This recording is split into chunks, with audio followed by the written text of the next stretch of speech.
Yo, what's up guys, Fred at Eastgate Unity here. I finally got over 500 miles on the Unity DIY, so I decided to make a revisit video showing what I love and don't love about the board.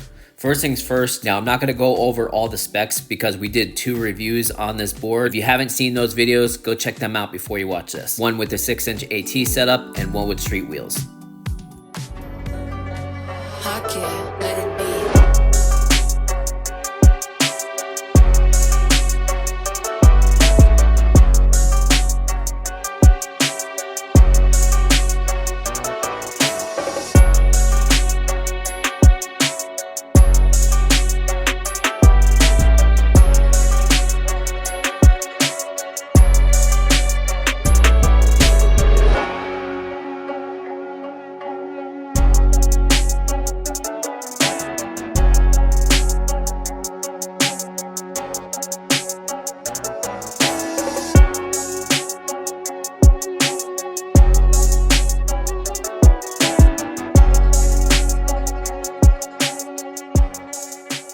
So first thing I want to touch base on is the platform. Not only does the deck have that perfect concave size and shape, but the enclosure is so thin, it allows me not only to be comfortable, but confident. When I test and ride all these different boards, such different styles, big, small, then go back to this one with more power and better carve along with great stability, it feels amazing to go back to this. The geometry and the sizing underneath my feet is so important to me. It's like I'm a control freak. Having control as a rider trumps having a big battery and huge motors with 40 to 50 miles per hour and 40 to 50 miles range all day long. Even riding something like the onboard Bamboo Zeus or the Tynee Explorer Pro, which are great boards, and then go back to this, it feels amazing. Then I'll even ride my favorite street board, which is the Parsec Aero Pro X, and then go back to this, and it feels great. It's a little bit bigger than the Aero Pro, little wider, little longer, so I feel more in control,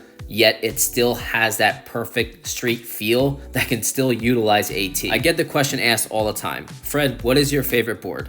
And I don't have an exact favorite because sometimes I'll be in different moods for different setups. But I do find myself picking up this and the Parsec the most. However, if you ask me, Fred, if you only had to have one board only, which would it be? It would absolutely be the Evolve Diablo. Now I think about it like this, the Carbon Diablo plus the Aero Pro X would equal this board. The performance of the Diablo, but the agility and street quality of the Parsec Aero Pro. Okay, quick top speed test, Unity DIY, 32T, 80mm Parsec wheels. Full battery, high mode. Ooh, fuck! Woo! It was at this moment he knew. Oh God, I hit a pothole.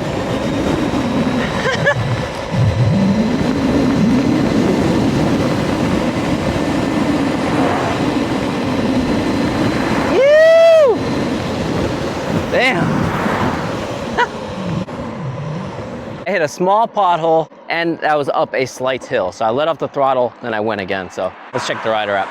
35.5 miles per hour up a slight hill with 80mm wheels. I'm scared to do a pull on this thing. It's been so long since I really ripped this thing. And oh God, this thing is an animal. Okay, mid-range power test. I'm gonna do 15, 16 miles per hour and then yank the throttle. 1, 2, 3, pull. Oh my God! Yo! Yeah! Oh my God.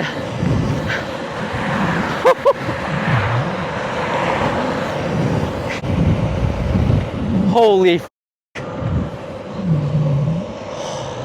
This thing is such a goddamn animal. It's crazy. Oh God, I love this board. So yeah, this thing's a goddamn animal. Okay, acceleration test up a slight hill. 1, 2, 3, go. Yeah, see Vesk? And then now it's kicking in. Ew! See, this is why I'll never prefer Vesk over Onsra or Evolve or even Parsec. And this is tuned very, very good. But for some reason, Vesk, it just can't be that powerful off the line. I don't know. So this leads me to my constructive criticism section.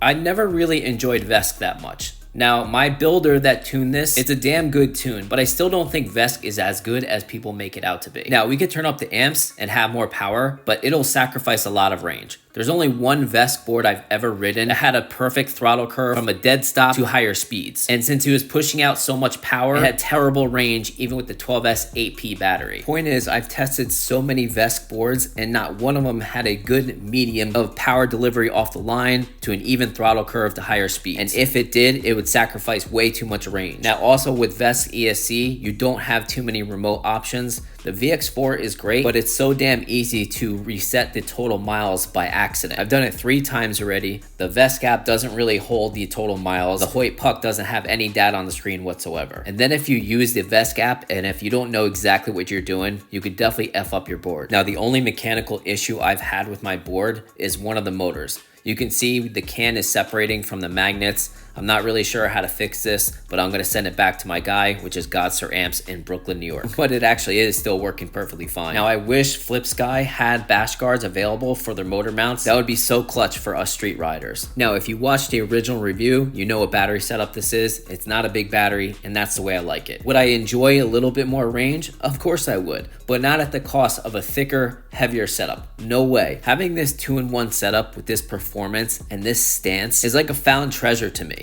It's perfect in every way possible. I think a lot of riders, especially in the DIY community, really overcompensate when it comes to specs, especially battery size. I'm gonna say 9 out of 10 riders don't ride over 25 miles without stopping. Having a thinner setup that's not huge, big, and bulky underneath your feet gives you so much more control, thus giving you more confidence and making the ride that much more enjoyable. Also with my 5 amp charger from mBoards, doesn't take long at all to top off during a group ride. So Unity version 2.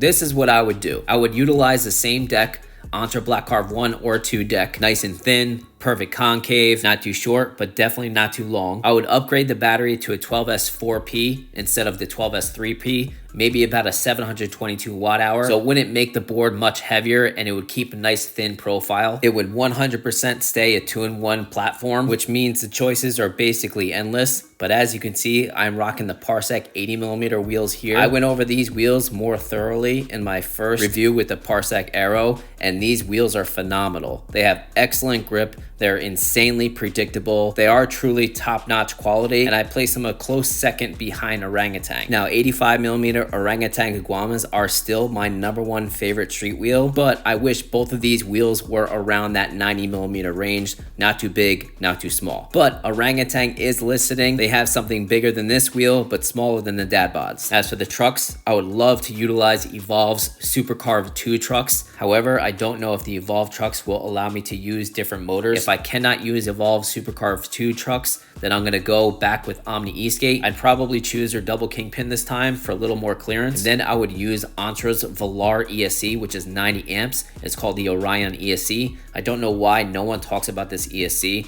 It's very powerful, very smooth, great throttle curve, and an awesome remote. Now, if that Orion ESC does not allow me to use Reacher motors, I would have no problem utilizing onsra Velar's motors. So what do you guys think of the current Unity DIY? Would you keep it just the way it is, or would you change a couple things? Or would you do your own completely different DIY that maximizes range, power, and top speed? What do you value the most out of a board, especially if one's tailored to your needs? Mine focuses on that control freak, freestyle type of rider that's lightweight, maneuverable, and packs a punch. And of course, the diversity of a 2-in-1 board with the polish and finish of a well-oiled machine. If you guys want your own customized DIY board, hit up Godsir Amps on Instagram.